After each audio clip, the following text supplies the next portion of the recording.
All right, y'all, it's your boy, Professor X. Well, it is finally official. The WWE Hall of Fame officially has a racist, a pedophile, and a murderer. And if you don't know who the murderer is, if you haven't been keeping up with the media, the murderer officially now is Lynn Sytch. She was involved in a fatal three-way car crash on March 25th. She was driving Friday night down the highway or down the road, wherever she was, and apparently she was driving at way above the speed limit. 8:28 p.m. on US North 1 of Granada Boulevard, and she failed to stop. She crashed into a stopped vehicle. The vehicle she crashed into then crashed into the vehicle in front of it, according to police.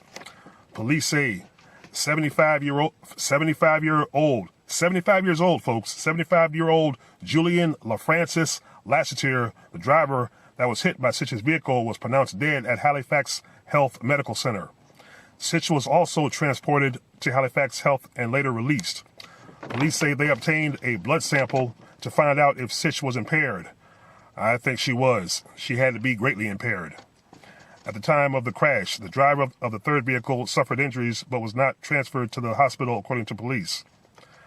And the OBPD asked that those with any information on the crash, with any information about the crash, contact Officer Rick Taylor.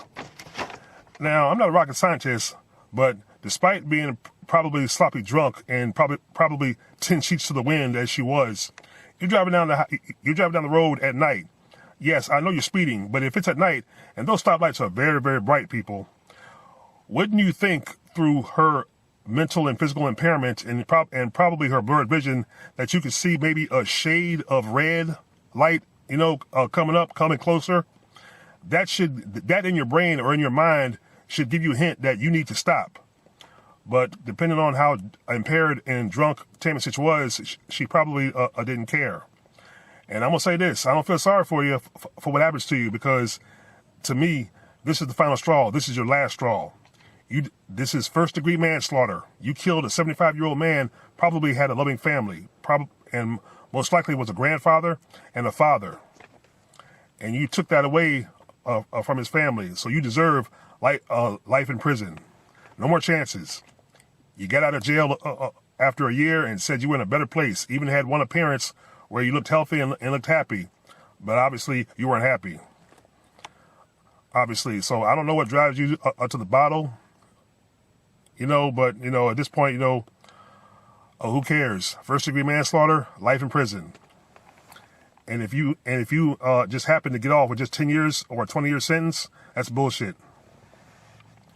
All I'm saying is, someone should have done some kind of spiritual intervention of a Tammy Sytch. This makes no damn sense, because spiritual intervention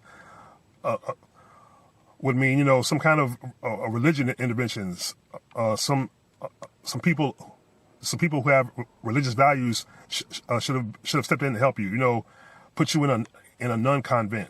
No alcohol. A vow of celibacy. Quiet time after 8 p.m. Something. But you can't help those who won't help themselves. So again, I don't feel sorry for you. Like I said, life in prison is what you deserve. But that's up to the courts and the government once the blood sample results come back. But leave your thoughts and comments, like, share, and subscribe. Peace.